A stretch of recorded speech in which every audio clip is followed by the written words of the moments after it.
স্তীমিত করতে পেরেছি এবং আমরা আমাদের যেটা করণীয় আমরা করে যাচ্ছি।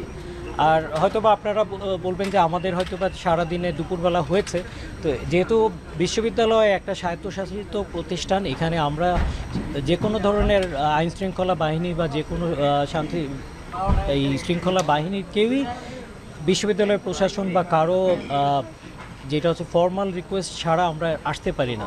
তো সেই ক্ষেত্রে যখনই আমরা এই ফর্মাল রিকোয়েস্টটা পেয়েছি আমাদের অথরিটির মাধ্যমে, তখনই আমরা সাথে সাথে যতটা দ্রুততার সাথে সম্ভব আমরা এখানে এসে ডিপ্লয় হয়েছে এবং কাজ করছি।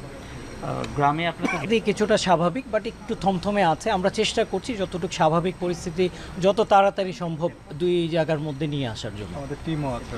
আমাদের অলরেডি এখান থেকে হচ্ছে আপনার বিশ্ববিদ্যালয় ক্যাম্পাসের ভেতরে টিম কাজ করছে এবং বিশ্ববিদ্যালয় ক্যাম্পাসের বাইরেও আমাদের বেশ কয়েকটা টিম কাজ করছে পরিস্থিতি স্বাভাবিক রাখার জন্য। গ্রামে